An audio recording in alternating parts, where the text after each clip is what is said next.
Before we get into today's scheduled programming, got a quick PSA for you guys. So recently it was leaked that the supposed next DLC was going to come out May 8th and was going to be called The Fallen Warmind. Now that was from GameStop and also I believe Amazon.com, and of course that was pulled right quick and everyone thought this is probably fake. However, Danny V over on Twitter tweeted me and said, hey, in the French version of the This Week at Bungie, it says that the next update is going to be May 8th. So I said, can you link me the link in French? And sure enough, when I opened it up on my desktop, it goes right to the This Week at Bungie in English.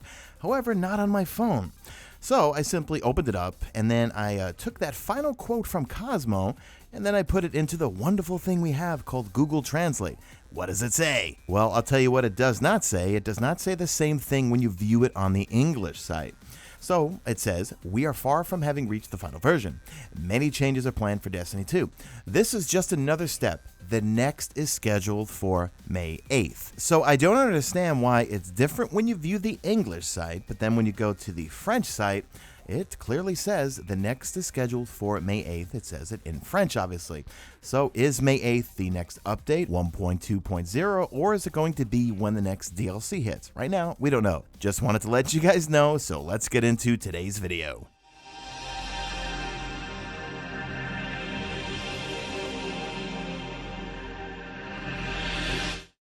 So this weekend I uploaded a video where I went over my top 5 energy weapons since 1.1.4 hit.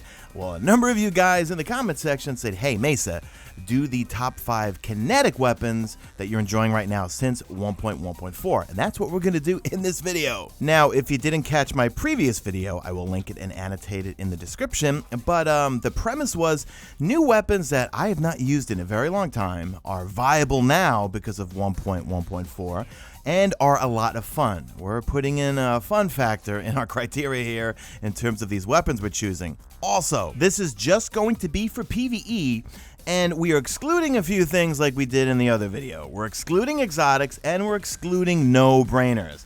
I'm not putting Better Devils, I'm not putting Nameless Midnight. Those go without saying. So these are going to be top 5 weapons you might want to try out. They're a lot of fun, totally viable right now.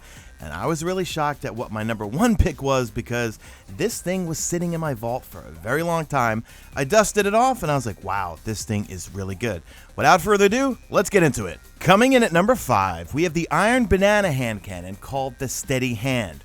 Now, this is one of the aggressive frame hand cannons and it has Outlaw. Now, it gets the benefits of all hand cannons, got a buff of 15% in terms of damage. So because it's an aggressive frame, it hits even harder. And of course, I love Outlaw. You get that precision kill, you get that really fast reload, and in these clips I'm wearing Ophidian Aspect, so it's even faster. You got Flared Magwell, or you can go with Alloy Magazine. I would go with Flared Magwell because you max out your stats. Got the True Sight, you got the Hit Mark, and you've got the Crossfire in terms of sights. I go with the True Sight just because I like it, and also it doesn't affect any of your stats. But try this thing out, it hits really, really hard. It goes really well with Ophidian Aspect because if you don't get the critical hit, it does reload a bit on the slow side.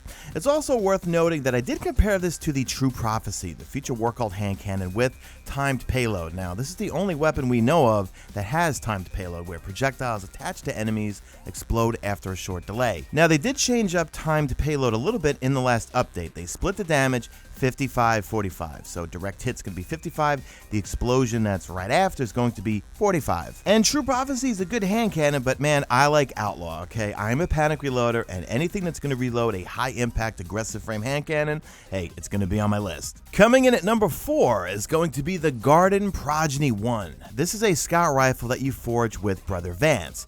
Now, this is a high impact frame scout rifle. In 1.1.4, high impact scout rifles got a buff of 8.1%. Now, I love this for a number of reasons. Well, one is because it's high impact, which means you could use it on bosses to DPS. Also, if you want to keep your distance, you could just pick off ads from far away, and it has Outlaw, so you got that really fast reload if you get the critical kill. In the middle column, you've got tactical mag, which gives you a few more rounds in the magazine. Well, just one, actually. Steady rounds, and then you've got armor-piercing rounds. I tend to go with steady rounds. If you go with tactical mag, you get a little boost in range, but you take a hit on stability. You got extended barrel, you got polygonal rifling, and then you also have arrowhead break. So this thing is awesome. Definitely give it a shot if you've put it in your vault and have not used it in a long time. Dust it off. Let me know what you guys think. Coming in at number 3 is going to be Purpose. This is a trial scout rifle, and it's basically the kinetic version of my beloved Manananan SR4. And yes, I pronounce it Manananan because to me, that sounds funny. All right, this thing's got a lightweight frame, so you move quicker, but it's got explosive payloads. Now, all scout rifles, aside from the high impact ones, got a buff of 15%. High impact, as I said before, 8.1%.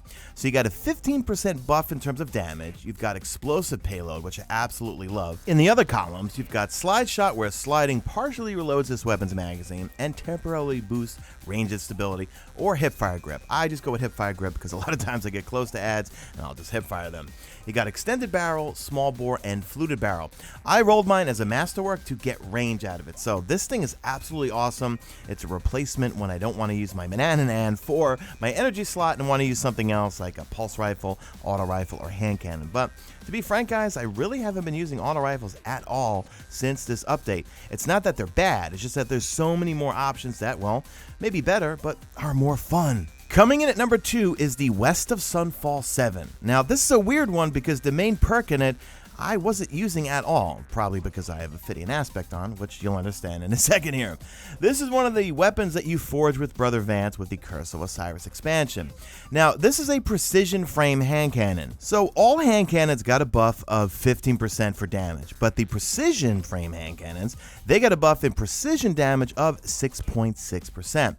Now, the main thing with this thing is stability. This thing it doesn't have much recoil. It hits pretty hard, especially when you're getting criticals.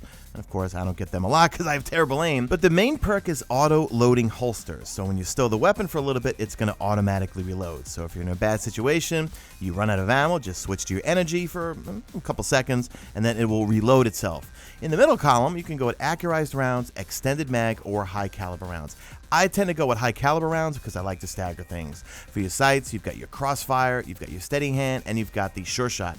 I tend to go with sure shot or sometimes steady hand. Sure shot's going to give you a little bit of a buff in range and take away from stability. But the stability on this thing is good. So if it had another perk instead of cocoon, well, I'm calling it cocoon because that's what it was in Destiny 1, auto loading holster, if it had a different perk there, it might even be too good. But this thing is awesome. If you haven't used it, definitely give it a shot. It's awesome. Coming in at number 1 was a complete shocker to me. Like I said before, my number 1 spot was sitting in my vault collecting dust. This is the Legal Action 2, the high impact frame pulse rifle from New Monarchy. So all pulse rifles in general got a buff of 16% in terms of their damage. However, the high impact ones got a buff of 12.5%. They also speeded up the fire rate of the high-impact pulse rifles from 320 rounds per minute to 340.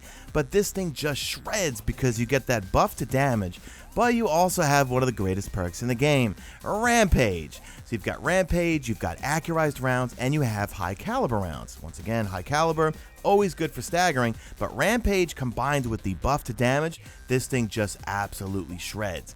And I love the GB Iron Sight. That was one of my favorite sights when I used to do all my Tis Arms Day. God, I miss Arms Day. They need to make Banshee more viable.